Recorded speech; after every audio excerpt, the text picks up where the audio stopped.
Sometimes, you reach out with requests for cases you'd like to see covered. I always note them down, but not every story gets the chance to appear in a regular episode. Today I'm bringing you 5 of the most chilling and strange cases you've asked me to cover. Each one is haunting in its own way, and together, they remind us how fragile safety can really be. Thank you for the suggestions, and I hope you find this episode both unsettling and fascinating. Number 5. A predator in Canada. It was August 6, 2003, a warm and sunny day in Ottawa. 27-year-old Aerith Wood set out for a bike ride to enjoy the fresh air. She was a dedicated student, working hard to complete her doctorate, and this was her way of taking a small break from the constant grind of studies. But when Aerith didn't come home, concern quickly set in. She wasn't the kind of woman to just disappear without a word. Her life was too focused, too full of responsibility. Something was wrong. Search efforts began immediately. Hundreds of volunteers combed through trails, waterways, and dense brush along Green Creek. Hope faded with each passing day. Then, a canine unit followed a scent trail to the west bank of the creek. There, Aerith's body was discovered in shallow water. At first glance, it looked like drowning, but this was no accident. Her head had been forcibly pushed under, her clothes were missing, and the water had washed away crucial DNA evidence. The community refused to sit idle. Tips began pouring in, many describing a man on a bicycle seen that day, acting strangely and approaching women. A composite sketch was created and spread across the country. It took 2 years, but eventually Christopher Myers was identified. Myers was no stranger to police. He was a serial predator with a long history of violence, including assaults and robberies. He admitted that his crimes weren't just about gratification. He enjoyed the control, the manipulation, and even the cat and mouse game with police. Myers initially spun lies, claiming Aerith had accidentally fallen after they kissed. But the truth was darker. He had drowned her. In January 2008, he pleaded guilty to second-degree murder. He was sentenced to life in prison, with no chance of parole for 10 years. Even today, Myers is considered at high risk of reoffending. He takes medication, but psychiatric evaluations suggest he remains dangerous. And so, justice for Aerith lies not only in his conviction, but in knowing that he will likely never walk free again. Number 4. A teacher's mysterious end. Charlene Thigpen was more than a teacher. She was a mentor, a guide, and a friend to countless students in Wilmington, North Carolina. She connected with her kids not only in the classroom but also on the basketball court, always finding ways to inspire and motivate. But on February 27, 1992, Charlene vanished. She was last seen driving on Kerr Avenue, followed closely by another car, her husband Oliver's 1990 Mazda. Days later, her own car was found abandoned in a parking lot near Hilo Market. There were no signs of a struggle. It looked as if she had willingly left the vehicle, possibly with someone she knew. Weeks later, on April 23rd, workers clearing brush in Brunswick County made a gruesome discovery. Under an old discarded sofa, inside 2 large trash bags, were Charlene's remains. The decomposition was so advanced that an exact cause of death couldn't be determined, though signs on her neck suggested strangulation. The murder shook her school and community. Charlene had been admired as a strong Christian woman deeply involved in her church.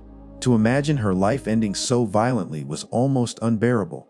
Naturally, suspicion turned toward Oliver. He was the last to see her alive, and his car was spotted following hers the night she vanished. Authorities have never named him as a suspect, but they've also never cleared him.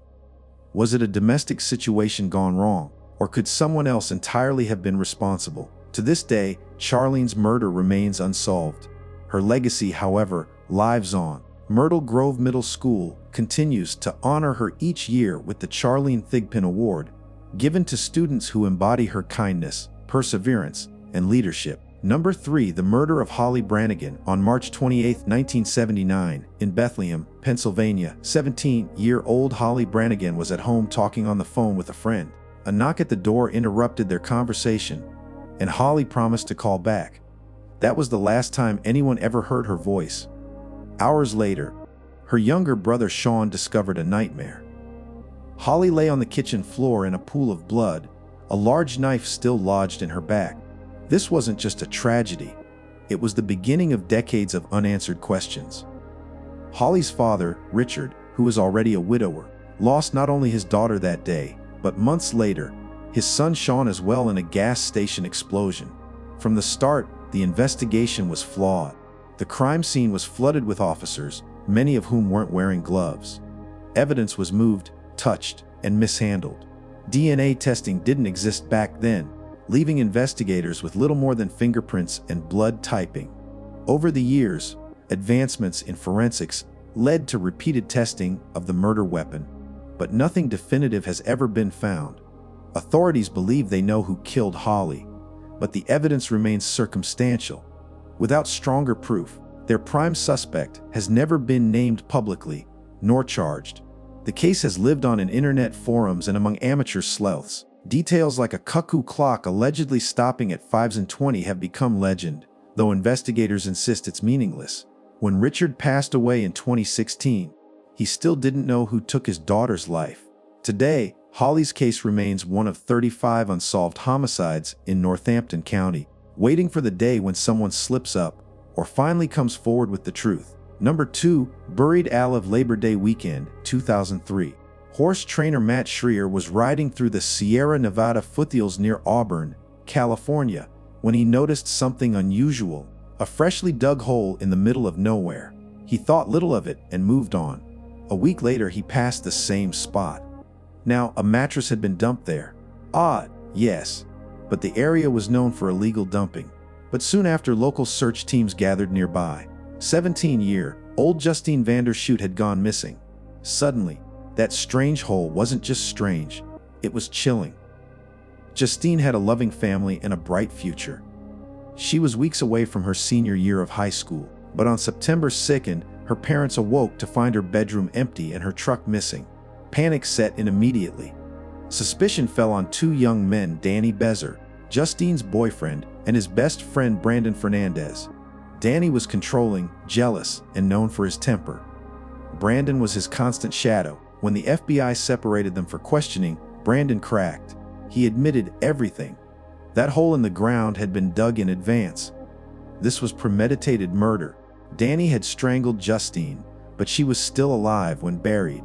The autopsy confirmed her final breaths were taken beneath the dirt, suffocating in terror. Danny was sentenced to 25 years to life.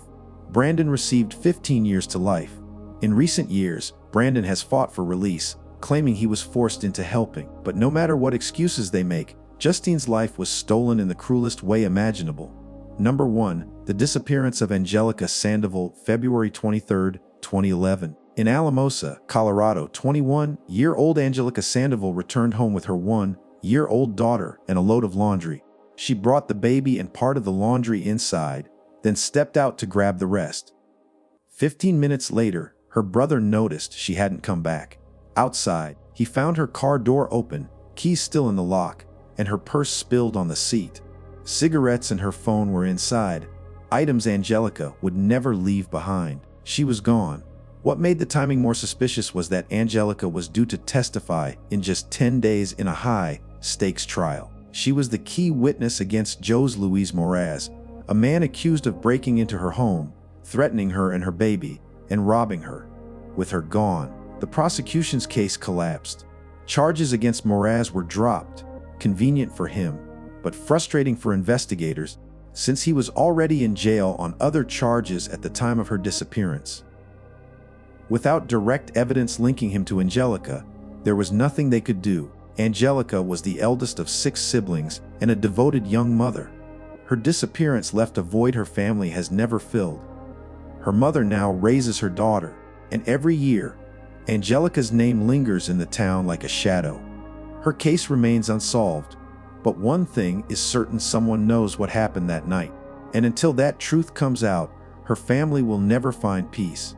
And there you have it, 5 chilling true crime cases you asked me to cover. Each one leaves us with more questions than answers, reminding us of how fragile safety really is, and how quickly life can turn upside down. If you want more stories like this, make sure to subscribe and hit the bell so you never miss a new upload. We post 2 new episodes every week, and as always, stay safe out there. I'll see you soon.